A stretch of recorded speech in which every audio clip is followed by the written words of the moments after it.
Tell me your last name. Philip? Philip. Perfect. I did it. I did it.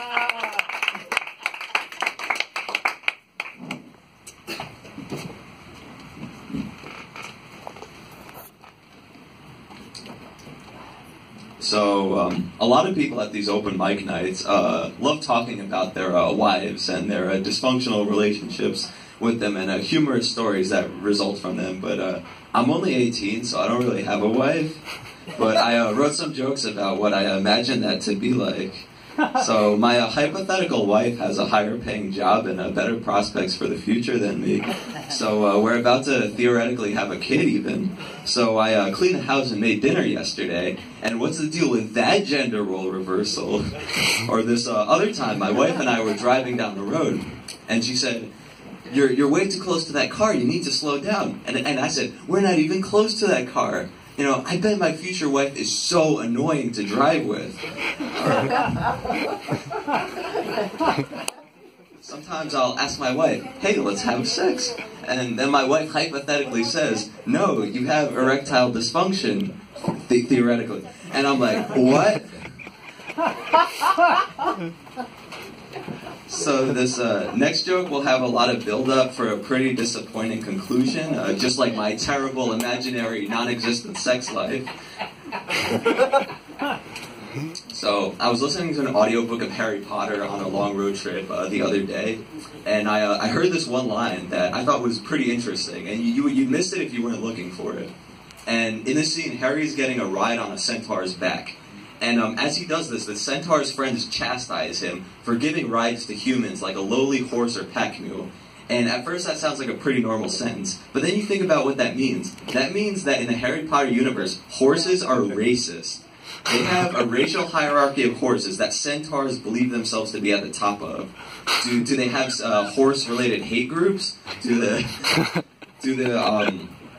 How do the horses express their racism for each other? And if you ever think Harry Potter is a children's book, just know that J.K. Rowling wrote in racist horses as part of her story.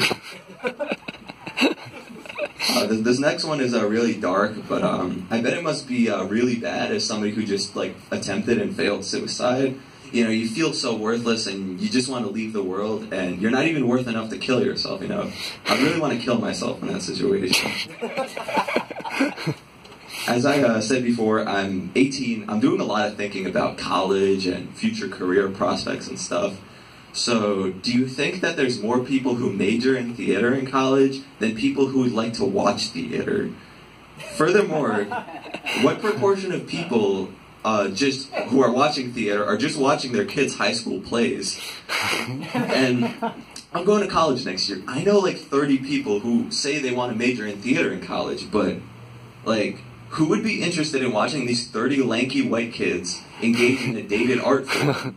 And, you know, are there even 30 cast members of Wicked? How do the economics of this work? So, really, if money grew on trees, there'd be a lot wrong with that. Wouldn't people put up money orchards so they could get as rich as possible?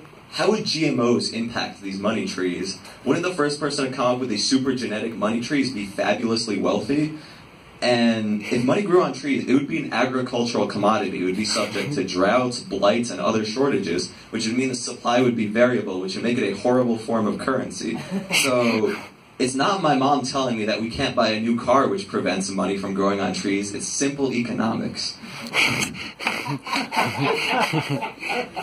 So, two things I always see in shitty neighborhoods, or rather two things I notice in shitty neighborhoods, are these advertisements that you can get a divorce for $500, and these really overdone auto body shops. And at first I didn't think there was a connection, but you know, do people after they get divorced, do they soup up their car to deal with the sadness, or do the people soup up their car and then the financial stress on their relationship causes the divorce?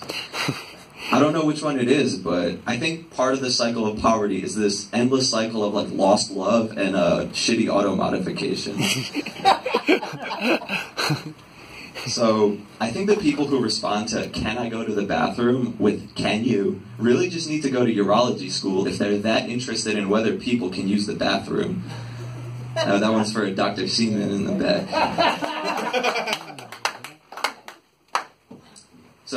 speaking of being able to use the bathroom, a few months ago, I became one of the lucky few people who's actually been stuck in a bathroom during a fire alarm.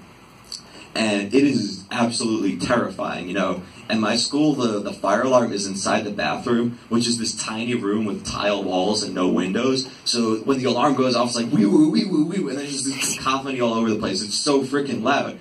And this fire alarm started when I was, like, not finished yet. So it was like this scene out of, like, some horror movie where I have to choose between, like, having a crusty ass and, like, possible death. And so I took the possible death option, and I took the time to finish. So I'm wiping as fast as I can while this fire alarm is just screaming at me. And it makes me so mad that during, like, the fire safety training, they just say, if you're in the bathroom, get outside. But they don't tell you how much time you have before you become like a skeleton wiping its ass.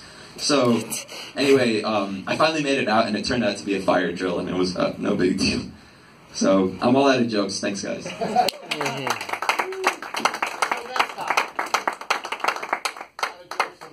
Let's hear for Sasha.